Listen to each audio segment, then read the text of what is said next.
நீங்களும் அதிகமான வயது வித்தியாசத்தில் திருமணம் செய்து கொண்ட தம்பதிகள் இல்லையா? இது சாம்பிள் தான், இன்னும் நிறைய இருக்கு. இப்போ இந்த வயசு வித்தியாசம் இருக்குல்ல, இந்த வயசு வித்தியாசத்தை பேலன்ஸ் பண்றதுக்கு என்னவெல்லாம் பண்றீங்க நீங்க? Nothing personal, just service. விட்டு கொடுக்கணும். இதான் வயசாயிடுச்சுன்னு அர்த்தம்.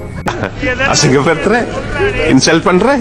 விட்டு கொடுப்பவர் கெட்டு போவதில்லை. ஐயா, கெட்டு போவது கொடுப்பதே கிடையாது. தப்பா சொன்னா கெட்டு போயிரு.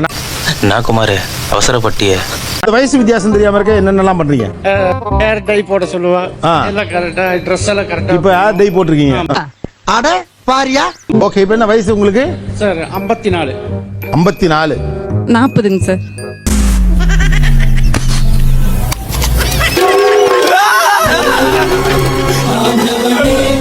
வயசு வித்தியாசம் தெரியாம இருக்க என்னென்னலாம் பேலன்ஸ் பண்றதுக்கு என்னென்னலாம் பண்றீங்க? சொல்றேம்மா, சொல்றேன். மேக்கப் கொஞ்சம் குறைச்சிட்டேன், சுடிதார் போடுற நிப்பாட்டிட்டேன். வெளியே போனா ரொம்ப மேக்கப் பண்ணுவேன் நான். ஓ, நான் அப்படியே ஷாக் ஆயிட்டேன். சரி. இப்ப அவங்க மனசு கஷ்டப்படக்கூடாது, ஆனா அவங்க சொல்ல மாட்டாங்க, நானே மாத்திக்கிட்டேன். என்ன வயசு வித்தியாசம் ரெண்டு பேருக்குள்ள? 18 வருஷம் அவங்க என்னோட மூத்தவங்க. இந்த வயசு வித்தியாசம் பெருசா தெரியாம இருக்கணும் அல்லது பேலன்ஸ் பண்ணுறதுக்காக என்னெல்லாம் நீங்க பண்றீங்க? ஷார்ட்ஸ் டி-ஷர்ட் தான் போனா. ஆபீஸ்ல வந்து போற டைம் மட்டும் தான் வந்து ஃபார்மல்ல போணும். ஓகே. பாக்கி டைம் ஃபுல் அண்ட் ஃபுல் கேஷுவலா தான் இருக்கணும். எங்க போனாலும் ஷார்ட்ஸ் டி-ஷர்ட்டோட வரணும். என்ன வயசு உங்களுக்கு? எனக்கு 43 சார். 27. 43, 27.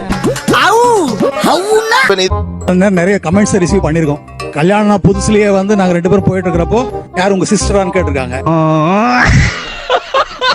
வந்து பையனை வந்து காலேஜ்ல சேர்த்திட்டு வந்துட்டு இருக்கிறோம். ஓ, யார் உங்க அப்பாவா? பக்கத்துல உட்கார சொல்லுங்க அப்படின்னு சொல்லிட்டு அவங்க பார்த்து சொல்லிருக்காங்க. ஏண்டா டேய், எனக்குன்னே வருவீங்களாடா? என்ன வயசு? எனக்கு 62. எனக்கு 49 சார். அப்படியா? பெரிய ஜாயிண்ட் ஃபேமிலி. எங்க வீட்லயே யாருக்கும் தெரியாது சார். ரொம்ப இவரோட முடி வந்து நேச்சுரல் ஹேர்னு எல்லாரும் நிறைய பேர். நீங்க டை அடிக்கிறது வீட்லயே தெரியாதா? நிறைய பேருக்கு தெரியாது. ஏன்பா எப்படி முடி கருகருன்னு இருக்குன்ட்டு நான் சேக்கா போட்டு குளிக்கிறேன். இதெல்லாம் ஊர்ல இருக்கவங்க நம்பி பூரா போய் நல்ல நிச்சயக்காவோட சுத்திட்டு இருக்கான். அவர் ஆல்ரெடி ஆயில் பிசினஸ் பண்றவரு. ஓ, அதனால பிசினஸ் டெவலப் ஆயிடுச்சு. ஐயோ யாட்டே காமெடி பண்ணிட்டாரு. ஐயோ யாட்டே காமெடி பண்ணிட்டாரு. முடி நரைக்குது, ஏஜ் டிஃபரன்ஸ் தெரிஞ்சிரும்ன்றதுக்கு டீ கம்மி பண்ணுங்க அப்படினோ. இதுல எப்படி லாஜிக் இருக்கு? எனக்கு புரியல. அவங்க டீ விடுற மாதிரி இல்ல, அதான் நான் குடிக்க ஸ்டார்ட் பண்ணிட்டேன். நீங்க குடிக்க ஸ்டார்ட் பண்ணீங்க. என்ன பீலிங்கா? இல்ல பீலிங்கான்னு கேக்குறேன். எனக்கு தான் பீலிங்கி போடா. அப்படி என்ன வயசு டிஃபரன்ஸ் உங்களுக்கு? என்ன வயசு? எனக்கு 30 வயசு. 30. 23, 31 உங்களுக்கு. விட்டா கிறுக்கு நாக்கில வாங்கி போட்டுருக்கு. ஃபைன். மேரேஜ் ஆகும்போது 30 சார். பாஸ், அதுக்காக நான் 3 வயசு பிள்ளை இருந்தப்ப 3மீங்களா? என்ன பார்த்தா உங்களுக்கு எப்படி சார் தெரியுது? என்ன வயசு இருக்குன்னு நினைக்கிறீங்க? 62, 63க்குள்ள இருக்கும். 58 வயசு ஆகுது. பாத்தீங்களா? இதை கேட்காம இருந்திருக்கணுமா இல்லையா? இப்படி ஒரு கேள்வியை கேட்டு மண்ணை மாறி மண்டையில போட்டுக்கிறது. சாவு அடிக்கிறாங்களே நீங்க. நான் இப்ப பேசுறேன்னா இவத காதுல வாங்கி பாரு தவிர்த்து அதுக்கு முகத்தை பார்த்து பேச மாட்டேன். ஓ, அப்படி ஒரு வியாதி அவனுக்கு. இன்ன வரைக்கும் பார்த்து என்ன ஒரு வார்த்தை கூட அழகா இருக்கன்னு கூட சொன்னதில்ல சார். என்னடி இது? அது எப்படிங்க முகத்தை பார்த்து பேசாங்க? அப்படி அது மாதிரி பழகி போச்சு சார். ஆரம்பத்துல இது ஒரு பழக்கம்னு சொல்லிட்டே இருக்கீங்க. முதல்ல இருந்து நானும் பாக்குறேன். ஒரு 2 சேர் எடுத்தாங்கப்பா. சிக்கிட்டான் உங்களுக்கு பாய சிக்கிட்டான். ஒண்ணும் இல்ல, பார்த்து பேசுங்க அவ்வளவு.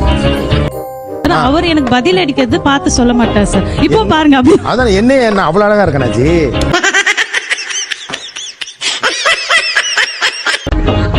உங்க பார்த்து சொல்லுங்க. ஏன் முகம் பார்த்து பேசலன்னு அவங்கள்ட்ட சொல்லுங்க.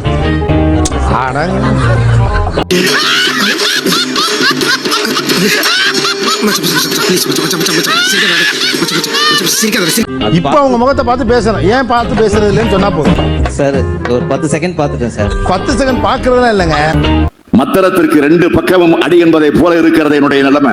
அதாவது பார்த்து ஏங்க, நான் இங்க பக்கம் இருக்க ஃபுல்லா திரும்புறீங்க. இது சாம்பிள் தான், இன்னும் நிறைய இருக்கு. முகத்தை பார்த்து பேசுறது இல்லைன்னு இல்ல சார். இனிமேல் நேர்ல பார்த்து அவங்க கிட்ட சொல்லுங்க. நீங்க என்ன பார்த்தே பேச வேண்டாம். அவங்க கிட்ட பார்த்து அவங்க கிட்ட சொல்லுங்க. இதுக்கேப்பா நீ இத்தனை தடவை திரும்புற? என்ன சார் ரீசன் சொல்றது? நான் வெளில போறேன். நான் போறேன் எனக்கு வேணாம். இன்னைக்கு நல்லா இருக்கா சார் ஏங்க, அவங்க அழகா இருக்காங்கன்னு அவங்கள்ட்ட சொல்லுங்க சார் நேரில் என்கிட்ட சொல்ல வேணாங்க.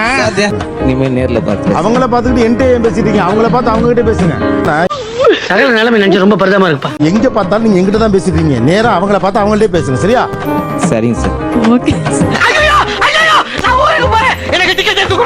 குத்துப்பாட்டு தான் எனக்கு பிடிக்கும்.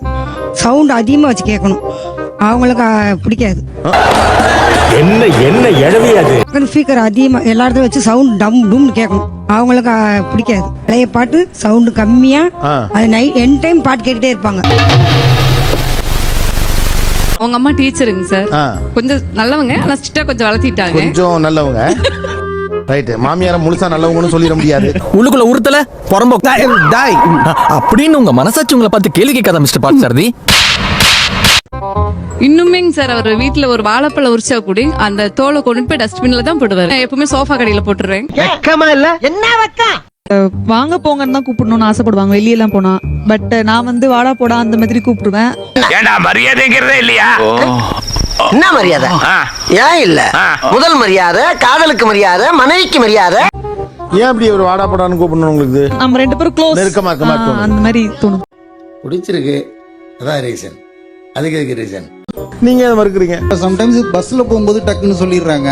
வீட்டுல வாடா படம் தான் கூப்பிடுறாங்க. நான் இப்பவுமே வாடா படம் டேய் இங்க இந்த பக்கம் திரும்புடா அப்படின்னு சொல்லிடுறாங்க டக்குன்னு. வெளியில வந்தா மட்டும்தான் வாங்க போங்க. மற்றபடி வீட்டுல நாங்க வந்து வாடா படம் தான் கூப்பிட்டு இருக்கோம். நானும் அவங்கள வாடா படம் தான் கூப்பிட்டு இருக்கோம். Super scenery. இந்த சீண்டான ஊருக்குள்ள நடக்கவே இல்ல. இப்ப அது நடக்க போகுது. நம்ம சேனலுக்கு புதுசா வந்த சப்ஸ்கிரைப் பண்ணி வச்சுக்கோங்க. அண்ணாக்கள் வாழுமிடம் காடு இந்த வீடியோக்கு ஒரு லைக் போடு.